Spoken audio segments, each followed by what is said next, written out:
Hi friends, எல்லாருக்கும் வணக்கம். Welcome back to my channel. இன்றைக்கி பார்த்தீங்கன்னா வியாழக்கிழமை. ஸோ நாளைக்கு ஃப்ரைடேக்கான வேலைகள்லாம் இன்றைக்கே பார்க்க போகிறோம். எப்போவுமே பார்த்தீங்கன்னா ஃப்ரைடே ஒரு சில வேலைகள்லாம் பண்ணக்கூடாது அப்படின்னு சொல்லுவாங்க. அந்த வேலை எல்லாமே பார்த்தீங்கன்னா இன்றைக்கி பண்ணிடலாம். ஃபஸ்ட்டு பார்த்தீங்கன்னா நான் ஆல்ரெடி மிஷினில் துணி துவைக்க போட்டேன். இப்போ ஜஸ்ட்டு நம்ம காய மட்டும் போட்டு எடுத்துடலாம். இப்போ டைம் பார்த்தீங்கன்னா 9:30 ஆகுது. ஸோ இப்போயே காய போட்டோம் அப்படின்னா வெயில் வரதுக்குள்ளே எடுத்துடலாம். அப்படி இல்லைன்னா வெயில் வந்துட்டு அப்படின்னா ரொம்ப வெயிலில் காய போட்டோம் அப்படின்னா துணி அப்படியே ஃபேட் ஆகிடும். அதுக்கப்புறம் பார்த்திங்கன்னா இன்றைக்கி மாவுக்கு அரைக்கிறதுக்காக ஊற வச்சுருந்தேன். எப்போவுமே பார்த்திங்கன்னா நான் சண்டே தான் மாவு அரைப்பேன். ஏன்னா இந்த டைமில் பார்த்திங்கன்னா குழந்தைங்களுக்கு உடம்பு சரியில்லைன்றா அடிக்கடி நைட்டும் காலையிலும் இட்லி தோசை இந்த மாதிரியே பண்ணதுனால இந்த மாவு டக்குன்னு காலி ஆகிடுச்சு. ஸோ இன்றைக்கி மாவு அரைக்கிறதுக்கு காலையிலே எந்திரிச்சு சீக்கிரமாகவே எந்திரிச்சு ஊற போட்டேன். ஸோ கையோட மாவை அரைச்சி எடுத்துடலாம் அப்படின்னு. ஏன்னா கடையில் பார்த்திங்கன்னா இட்லி ரொம்ப புளிக்குது. ஸோ குழந்தைங்க சாப்பிட மாட்டேங்கிறாங்க. இப்போ உளுந்து போட்டிருக்கேன். உளுந்து அரைக்கட்டும். மத்தியானத்துக்கு இப்போ லஞ்சுக்கு பார்த்திங்கன்னா எங்களுக்கு மட்டும்தான். என்னோடய ஹஸ்பண்டுக்கு ஆல்ரெடி சாப்பாடு கொடுத்து விட்டேன். ஸோ எங்களுக்கு மட்டுங்கிறப்ப ரொம்ப லைட்டான சாப்பாடு தான். ஏன்னா அவங்களுக்கு கொஞ்சம் ஹெல்த் சரியில்லைன்றனால இன்றைக்கி பருப்பு சாதம் பண்ண போகிறேன். இந்த பருப்பு சாதம் பார்த்திங்கன்னா எண்ணெய் எதுவுமே சேர்க்க போகிறதுல எதுவும் வதக்க மாட்டோம். ஜஸ்ட்டு ஒரு கிளாஸ் அரிசி, அரை கிளாஸ் பருப்பு, இது கூட ஜீரகம் வேணும்னா நீங்கள் பூண்டு ஆட் பண்ணிக்கலாம். அண்டு தக்காளி இதெல்லாம் போட்டு பண்ணுறது நான் உங்களுக்கு பண்ணும்போது காட்டுறேன். இப்போ அரிசி பருப்பும் போட்டு ஊற வச்சுருக்கேன். ஏன்னா இந்த சாப்பாட்டில் காரம் எதுவுமே இருக்காது. அப்படி ஒரு மாதிரி மைல்டாக இருக்கும். ஆனால் ரொம்ப டேஸ்டியாக இருக்கும். ஒரே ஒரு உப்புக்கல் மட்டும் கொஞ்சம் கூட போட்டோம் அப்படின்னா இந்த சாப்பாடு ரொம்ப சூப்பராக இருக்கும். இதுக்கு தொட்டுக்கிறதுக்கு பார்த்தீங்கன்னா மீல் மேக்கர் இருந்தது. அதை ஃப்ரை பண்ணிடலாம் அப்படிங்கிறதுக்காக சிக்கன் 65 மசாலாக்கில் அதை ஒரு 2 ஸ்பூனும் கொஞ்சம் உப்பு சேர்த்துருக்கேன். கூட பார்த்திங்கன்னா இப்போ குழந்தைங்க சாப்பிட்றதுக்காக ரொம்ப காரம் சாப்பிட மாட்டாங்க அப்படிங்கிறதுக்காக கூடவே பார்த்திங்கன்னா டொமேட்டோ சாஸ் இருக்கு இல்லையா, அது ஒரு ஸ்பூன் சேர்த்துருக்கேன். டொமேட்டோ சாஸ் சேர்க்கும் போது ஒரு மாதிரி புளிப்புத்தன்மையும் ஒரு மாதிரி இனிப்புத்தன்மையாக இருக்கும். அவங்களுக்கு காரம் தெரியாது, ரொம்ப டேஸ்டியாக இருக்கும். நீங்கள் குழந்தைங்களுக்காக பண்ணுறீங்க அப்படின்னா டொமேட்டோ சாஸ் ஆட் பண்ணிக்கோங்க, ரொம்ப சூப்பராக இருக்கும். நம்ம லெமன் இதெல்லாம் ஆட் பண்ணுவோம் இல்லையா, அதுக்கு பதிலாக ஆட் பண்ணிக்கோங்க, ரொம்ப ரொம்ப சூப்பராக இருக்கும். கூடவே கொஞ்சம் அரிசி மாவு நல்லா கிறிஸ்பி வர்றதுக்காக கொஞ்சம் அரிசி மாவும் சேர்த்துருக்கேன். இதெல்லாம் சேர்த்து நல்லா மிக்ஸ் பண்ணிக்கோங்க. கொஞ்சம் தண்ணி விட்டு நல்லா பேஸ்ட் மாதிரி ரெடி பண்ணிக்கோங்க. நான் ஆல்ரெடி பார்த்திங்கன்னா மீன் வைக்கிற சுடுதண்ணியில் போட்டு ஊற வச்சுருக்கேன். சுடுதண்ணி வச்சு ஒரே ஒரு கொதி வந்ததுக்கப்புறம் நீங்கள் அடுப்பை ஆஃப் பண்ணிட்டீங்கன்னா கரெக்டாக இருக்கும்.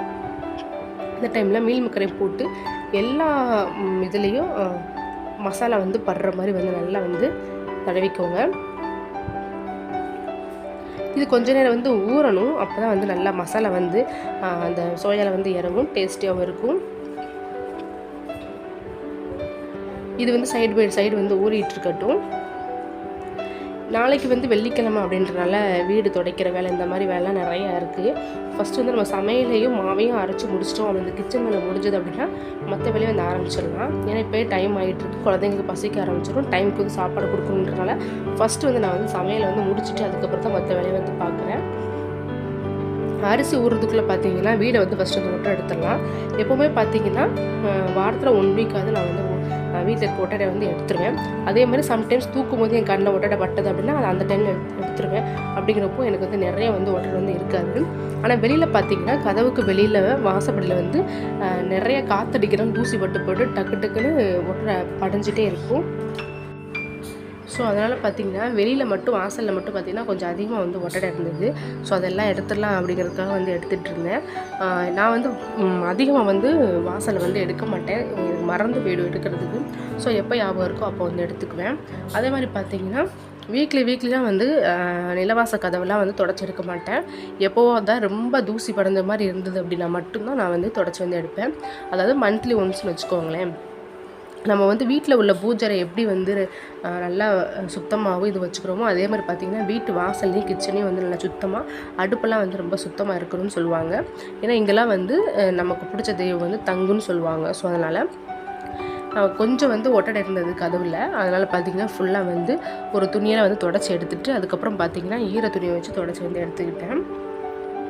நம்ம இதுக்கு முன்னாடி வச்சுருக்க சந்தன குங்குமம் அதெல்லாம் இருக்கும் இல்லையா, அது ஃபுல்லாத்தையும் பார்த்திங்கன்னா நல்லா க்ளீனாக எடுத்துகிட்டு கொஞ்சம் ஈரத்தன்மையெல்லாம் ஆறுனதுக்கப்புறமா நம்ம புதுசாக சந்தன குங்குமம் போட்டு வச்சுக்கலாம்.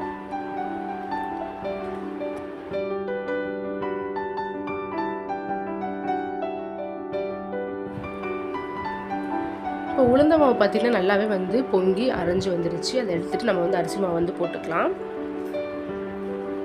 மாவு ஆட்டுறதுன்றது ஒரு சிலர் வந்து அது பெரிய விஷயமாக வந்து எடுத்துப்பாங்க. பட் அப்படிலாம் கிடையாது, ரொம்ப ஈஸி தான். அதை ஒரு வேலையாக தனியாக பண்ணால் தான் உங்களுக்கு கஷ்டம். சைடு பை சைடாக எந்த வேலையும் பார்க்கும்போது கஷ்டமாக தெரியாது.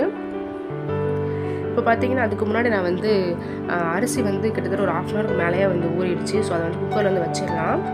இப்போ வந்து நீங்கள் எப்போவுமே பண்ணுற பருப்பு சாதத்துக்கு பண்ணுற அரிசி தண்ணி அளவை விட இது தண்ணி வந்து கொஞ்சம் கூட விடணும். அதாவது வெண்பொங்கல்லாம் பண்ணுவோம் இல்லையா, அந்த மாதிரி கொஞ்சம் கூட பண்ணணும். நல்லா இது குலைவாக வந்து இருக்கணும்.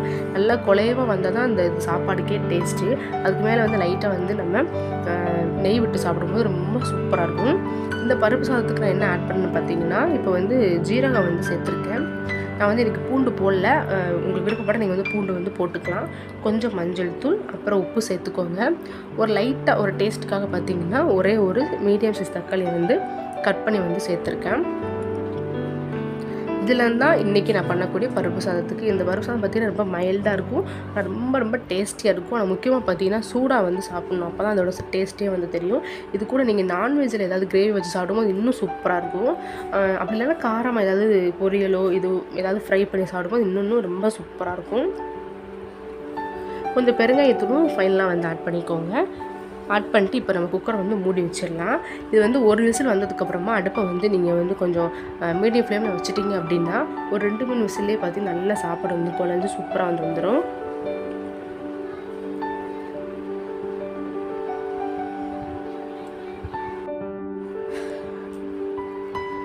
இப்போ உளுந்த மாவு எடுத்துகிட்டு நம்ம வந்து அரிசி மாவு போட்டுடலாம். நான் எப்போவுமே பார்த்திங்கன்னா இட்லிக்கு வந்து 4 கப் அளவுக்கு அரிசியும் 1 கப் அளவுக்கு உளுந்து போடுவேன். இப்போ இந்த கொஞ்ச நாள் என்ன பண்ணுறேன் அப்படின்னா ஒரு 3 கப் அளவுக்கு இட்லி அரிசியும் 1 கப் பார்த்திங்கன்னா வரகரிசி, இந்த மாதிரி ஏதாவது டிஃப்ரெண்ட்டாக கேப்பை இந்த மாதிரி வந்து கொஞ்சம் எக்ஸ்ட்ரா வந்து ஆட் பண்ண ஆரம்பிச்சிருக்கேன். ஏன்னு பார்த்தீங்கன்னா இவங்க டெய்லி நம்ம இட்லி தோசைன்றது நம்மளோட வீட்டில் வந்து இப்போ வந்து ரொட்டீனாக போயிட்டுருக்கு. குழந்தைங்களுமே எங்கள் வீட்டில் பாப்பா பார்த்திங்கன்னா தோசைனா கொஞ்சம் விரும்பி சாப்பிடுவாள்.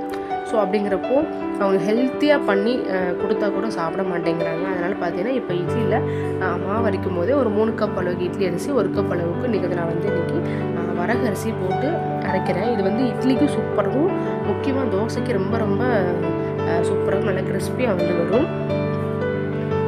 இப்போ பார்த்திங்கன்னா கொஞ்சம் பாத்திரம் வந்து இருந்தது. இப்போ சமைக்கிறதுக்கு பண்ணக்கூடிய பாத்திரம் அந்த காலையில் சமைச்ச பாத்திரம் கொஞ்சம் இருந்தது. அது வந்து சைடு பை சைடாக வந்து விலைக்கு எடுத்துட்டேன்.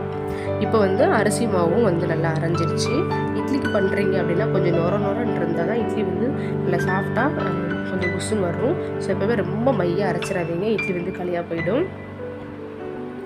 இட்லி மாவையும் நம்ம எடுத்து நல்லா மிக்ஸ் பண்ணிவிட்டு நான் வந்து இன்றைக்கி நைட்டுக்கு வந்து இட்லி அப்படி தோசை ஏதாவது பண்ணலான்னு தான் இருக்கேன். ஸோ அதனால் இன்றைக்கி நைட்டுக்கு தேவையான மாவை மட்டும் தனியாக எடுத்து வெளில வச்சுருவேன். மற்றதெல்லாம் ஃப்ரிட்ஜில் வந்து ஸ்டோர் பண்ணிடுவேன். ஏன்னு கேட்டிங்கன்னா அப்படியே தூக்கி உள்ளே வச்சிட்டோம் அப்படின்னா மாவு வந்து புளிக்காது. இப்போ நைட்டுக்கு பண்ணும்போது இட்லியும் நல்லா வராது, தோசை பண்ணாலும் டேஸ்ட் வந்து இருக்காது. ஸோ அதனால் எப்போவுமே நான் அரைச்சிட்டு கொஞ்சம் எடுத்து வெளில வச்சுருவேன். நம்ம நைட் பண்ணுறதுக்குள்ளே மாவு பார்த்திங்கன்னா கொஞ்சம் நல்லா புளிச்சு நல்லா பொங்கி வரும், டேஸ்ட்டாகவும் இருக்கும். இட்லிக்கு பண்ணுறீங்க அப்படின்னா புளிக்காத மாவில் பண்ணிங்கன்னா களி மாதிரி வரும், சப்பையாக வந்து வரும். ஸோ அதனால் பார்த்திங்கன்னா நல்லா புளிக்க வச்சு பண்ணிங்கன்னா நல்லா பொசுன்னு நல்லா அழகாக வந்து வரும். ஸோ கொஞ்சம் மாவு எடுத்து வச்சுட்டு மற்றதெல்லாம் பார்த்திங்கன்னா ஃப்ரிட்ஜில் வந்து வைக்க போகிறேன். இந்த பக்கம் பார்த்திங்கன்னா குக்கர்லேயே நல்லா விசில் வந்துடுச்சு. நான் வந்து ஆல்ரெடி விசில் வந்து அடுப்பை வந்து ஆஃப் பண்ணிவிட்டேன்.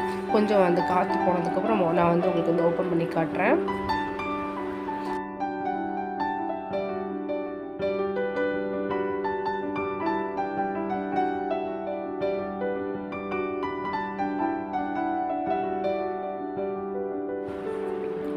மாவு அரைச்ச கையோட பார்த்திங்கன்னா அந்த கிரைண்டர் லைட்டாக நம்ம தொடச்சி எடுத்து வச்சிட்டோம் அப்படின்னா அதோட வேலை வந்து முடிஞ்சிடும். நம்ம அப்படியே விட்டோம் அப்படின்னா அது எப்படி நம்ம மாவு அரைக்கும் போது மாவு எடுக்கும் போது கொஞ்சம் மாவுலாம் வந்து அதில் பட தான் செஞ்சுருக்கும். ஸோ அதனால் பார்த்திங்கன்னா ஃபஸ்ட்டு வந்து ஒரு ஈர துணியை வச்சு தொடச்சிக்கோங்க. அதுவும் நம்ம கிரைண்டர் பார்த்திங்கன்னா வெள்ளை கலரில் இருக்குது. அப்படிங்கிறப்போ ஏதாவது அழுக்கப்பட்டதுன்னா ஈஸியாக வந்து தெரியும். ஸோ அதனால் பார்த்திங்கன்னா நான் எப்போவுமே மாவு அரைச்சதுக்கப்புறம் நீட்டை வந்து தொடச்சி வந்து வச்சுருவேன். அதாவது வீக்லி ஒன்ஸ் தான் அரைக்கிறோம். அந்த வீக்லி ஒன்ஸ் கூட துடைக்கல அப்படின்னா கிரைண்டர் வந்து அப்புறம் வந்து தூசிப்பட்டு ரொம்ப அசிங்கமாக வந்து இருக்கும். ஸோ கையோட ஈரத்துணியை தொடச்சிட்டு அதுக்கப்புறம் நல்லா தண்ணி இல்லாத ஒரு துணியை தொடச்சி எடுத்துட்டோம் அப்படின்னா கிரைண்டர் வந்து சூப்பராக வந்து நீட்டாகிடும். இப்போ பாருங்கள் நம்ம ரைஸ் வந்து சூப்பராக வந்திருக்கு. உங்களுக்கு பார்க்கும்போதே தெரியும், நல்லா சாஃப்டாக இருக்குது. பார்த்திங்கன்னா இந்த மாதிரி பொங்கல் மாதிரி வந்து வரணும். இப்போ ஃபைனலாக பார்த்திங்கன்னா இது கூட ஒரு 2 டீஸ்பூன் அளவுக்கு வந்து நெய் வந்து சேர்த்துக்கிறேன்.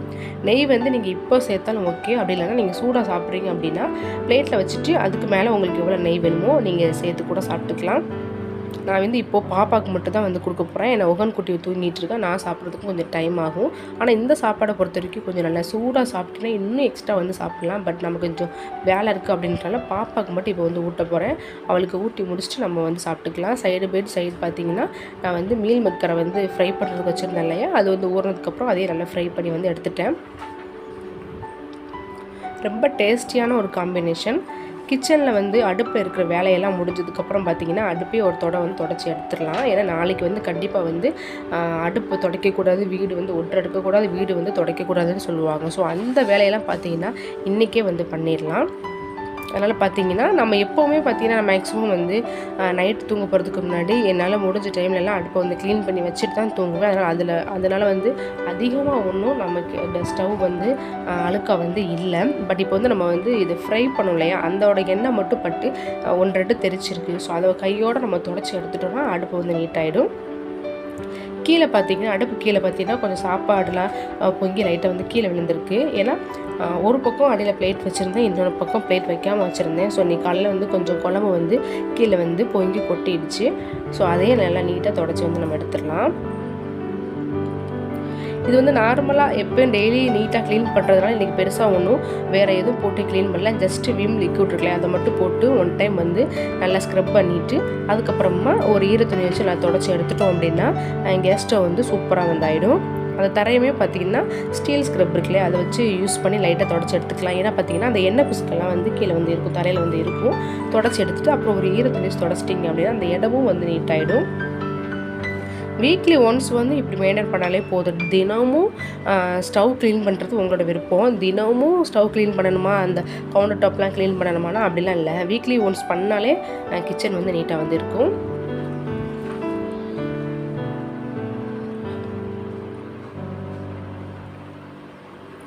ஸோ இப்போ பார்த்திங்கன்னா ஸ்டவ்வையும் க்ளீன் பண்ணியாச்சு, கவுண்டர் டாப்பையும் க்ளீன் பண்ணியாச்சு. இப்போ அப்படியே கையோட பார்த்திங்கன்னா பூஜை ரூமில் இருக்கக்கூடிய விளக்கெல்லாம் வந்து விளக்கணும். ஸோ ஃபஸ்ட்டு வந்து விளக்கெல்லாம் வந்து எடுத்து வச்சுட்டு பூஜை ரூமே லைட்டாக வந்து க்ளீன் பண்ணிடலாம். இப்போ நான் வந்து உங்களுக்கு கதை ஓப்பன் பண்ணும்போது தெரியும் கீழே உள்ள செல்ஃபு பாருங்கள் என்ன நிலைமையில் இருக்குன்னு. ஏன்னா பார்த்திங்கன்னா உகன் வந்து ரொம்ப சேட்டை பண்ண ஆரம்பிச்சிட்டான் இப்போது வளர வளர. ஸோ நான் என்ன பண்ணுறேன்னா, நம்ம விளக்கு ஏற்றி வச்சுக்க நேரம் வந்து பூஜை ரூம் வந்து பூட்ட முடியாதுல்ல, அந்த டைமில் என்ன பண்ணுறேன்னா உகன் வந்து கீழே தான் வந்து பார்த்திங்கன்னா கீழே செல்ஃபில் தான் சந்தனம், குங்குமம், பொட்டு, திருநீர் இந்த மாதிரி வந்து இருக்கும். அது எல்லாத்தையும் வந்து விளையாடுன்ற பேரில் கீழே மேலே கொட்டி அந்த செல்ஃபையே பார்த்திங்கன்னா அஸ்து பண்ணிடுவான். ஃபுல்லாக பார்த்திங்கன்னா இன்றைக்கெலாம் வந்து சந்தனத்தை எடுத்து அப்படியே கொட்டி வச்சுட்டான். அது வந்து மஞ்சள் எடுத்து கொட்டி வச்சுட்டான். அதனால் பார்த்திங்கன்னா அந்த இடம் ஃபுல்லாக ரொம்ப வந்து இதாக இருந்தது. ஸோ அதனால் மேலே செல்ஃபையும் பூஜை ரூமே நல்லா க்ளீன் பண்ணிடலாம் அப்படிங்கிறதுக்காக வந்து க்ளீன் பண்ணிகிட்ருக்கேன். அதே மாதிரி பார்த்திங்கன்னா என்றைக்குமே வெள்ளிக்கிழமை வந்து நீங்கள் பூஜை ரூமை வந்து க்ளீன் பண்ணாதீங்க. அன்றைக்கி வந்து ஆல்ரெடி நம்ம வீட்டுக்கு மகாலட்சுமி வந்துடுவாங்க. ஸோ நம்ம வந்து க்ளீன் பண்ணோம் அப்படின்னா மகாலட்சுமி நம்ம வந்து வீட்டை விட்டு போ அப்படின்னு சொல்கிற மாதிரியா.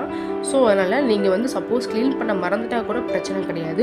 நீங்கள் ஃப்ரைடே பண்ணாமல் அடுத்த நாள் கூட பண்ணிக்கோங்க. ஆனால் முக்கியமாக ஃப்ரைடே அண்டு டியூஸ்டே மட்டும் நீங்கள் வந்து க்ளீன் பண்ணாதீங்க. அதே மாதிரி நான் என்ன பண்ணுவேன்னா வியாழக்கிழமையே வந்து விளக்கெல்லாம் விளக்கி வச்சுட்டு பூஜை ரூம் லைட்டாக தொடச்சி எடுத்துருவேன். ஒட்டடை இருந்தது மட்டும் ஒட்டடை எடுத்துருவேன். ஒட்டடை நான் எப்படி எடுப்பேன்னா, ஒரு கம்பில் வந்து பார்த்திங்கன்னா துணி இருக்கு இல்லையா, அதாவது இப்போது யூஸ் பண்ணாத சுத்தமான துணி இருக்கு இல்லையா, அந்த துணியை வச்சு கட்டி அப்படியே வந்து ஒட்டடை எடுப்பேன். நான் வந்து இதுக்கு ஒட்டுற கம்போ அப்படி இல்லைன்னா விளக்குமாறு இதெல்லாம் யூஸ் பண்ணி பெருக்குமாறு இதெல்லாம் யூஸ் பண்ணி எடுக்க மாட்டேன். தனியாக ஒரு துணியை வச்சு தொடச்சி வந்து எடுத்துருவேன். அதே மாதிரி வியாழக்கிழமையே பார்த்திங்கன்னா அந்த 2 குடுவையில் வந்து அரிசி உப்பு வச்சுருக்கேன் இல்லையா, அதையும் அப்படியே வந்து சேஞ்ச் பண்ணி வந்து நான் வந்து வச்சுருவேன். ஏன்னா காலையில் பண்ணுறோம் அப்படின்னா அன்றைக்கி வந்து ஃப்ரைடே வந்து பிறந்துருச்சு. ஸோ அதனால் வேணாம் அப்படிங்கிறதுக்காக நான் வந்து விளக்கும் போதே அப்படியே வந்து அதுலேயும் பார்த்திங்கன்னா அதையும் விளக்கி கூடவே அரிசி உப்பையும் மாற்றி வச்சுருவேன். இப்போ அப்படியே பார்த்திங்கன்னா இந்த ஒட்டரை எடுக்கிறது க்ளீன் பண்ணுற வேலையெல்லாம் முடிஞ்சிருச்சு. அப்படி கையோடு வந்து வீடை பெருக்கி துடைக்க வந்து ஆரம்பிச்சிட்டேன். நான் வந்து உகன் எழும்புறதுக்கு முன்னாடியே வீடை துடைச்சணும்னு பார்த்தேன். பட் அவன் வந்து எந்திரிச்சினால பார்த்திங்கன்னா துடைக்க விட மாட்டேன்ட்டான். ஏன்னா ஈரமாக இருக்குது, அதில் வலிக்கி அப்படியே கீழே விழ ஆரம்பிச்சிட்டான். அப்புறம் அந்த பக்கியில் இருக்க தண்ணியை வந்து உழப்ப ஆரம்பிச்சிட்டான். கொஞ்சம் எனக்கு துடைக்கிறதுக்கு தான் ரொம்ப நேரம் வந்து எனக்கு எடுத்துக்கிச்சு. ஏன்னா வந்து 2 பேரும் அங்கங்கே ஓடிக்கிட்டே இருந்தாங்க, சொல்கிறது கேட்கவே இல்லை. ஒரு வழியாக தொடச்சிட்டு நானும் குளிச்சுட்டு வந்துட்டேன். ஏன்னு கேட்டிங்கன்னா ரொம்ப வந்து வேர்க்க ஆரம்பிச்சிருச்சு. ஸோ ஒரு மாதிரி ஆயிடுச்சு. குளிச்சுட்டேன். அப்படியே பார்த்தீங்கன்னா குளித்து முடிச்சதுக்கப்புறம் தான் விளக்குமே வந்து எனக்கு வந்து ரொம்ப வேர்த்துட்டாலே பார்த்தீங்கன்னா ஒரு மாதிரி ரொம்ப உடம்பு வந்து சோர்வாயிடும். அதுக்கடுத்து வேலை பார்க்கவே இன்ட்ரெஸ்ட் வராது. ஸோ அதனால் கையோடு அப்படியே வந்து ஃப்ரெஷ்ஷாக தலைக்கு வந்து குளிச்சுட்டு வந்துட்டேன். இப்போ அப்படியே வந்து விளக்கிடலாம். அவ்வளோதான். இப்போ ஃபைனலாக பார்த்தீங்கன்னா விளக்கிட்டேன். அதை வந்து வீடியோ வந்து எடுக்கலை. ஆல்ரெடி நம்ம வந்து எப்படி விளக்குன்றத வீடியோ 2 வீடியோ கூட நான் போட்டிருக்கேன். வேணால் வந்து டிஸ்கிரிப்ஷன் பாக்ஸில் வந்து விளக்கு வந்து எப்படி விளக்கலான்றத அந்த லிங்க் வந்து கொடுக்குறேன், செக் பண்ணிக்கோங்க. அடுப்பு க்ளீன் பண்ணியாச்சு. அப்புறம் பார்த்தீங்கன்னா பாத்ரூம் ஃபுல்லாக வந்து விளக்கி க்ளீன் பண்ணி வந்து வச்சுட்டேன். இன்றைக்கி வந்து எல்லா வேலையும் முடிச்சாச்சு. கொஞ்சம் ஈவினிங் ஆனதுக்கப்புறம் பார்த்தீங்கன்னா விளக்கில் வந்து பொட்டு இதெல்லாம் வந்து வச்சுருவேன். வச்சுட்டோன்னா காலையில் எழுந்திரிச்சு விளக்கு பொறுத்துறதுக்கு ரொம்ப ஈஸியாக வந்து இருக்கும். ஓகே ஃப்ரெண்ட்ஸ், இன்றைக்கான வீடியோ வந்து இவ்வளோ தான். கண்டிப்பாக வந்து இது உங்களுக்கு வந்து ஒரு மோட்டிவேஷனாக இருக்கும். நீங்கள் வந்து டைம் எடுத்து ஒவ்வொரு வேலையும் பண்ணாமல் நீங்கள் வந்து டைம் வந்து ஃபிக்ஸ் பண்ணிக்கோங்க. இதுக்குள்ளே இவ்வளோ முடிக்கணும் அப்படின்ற வேலையை நீங்கள் வந்து ஃபிக்ஸ் பண்ணிவிட்டு பண்ணிங்கன்னா ஈஸியாக வந்து பண்ணிடலாம். கஷ்டமே இல்லாமல் பண்ணிடலாம். கண்டிப்பாக நான் வந்து அடுத்த வீடியோ உங்களை வந்து நான் வந்து வெயிட் பண்ணுறேன். டாடா பாய்.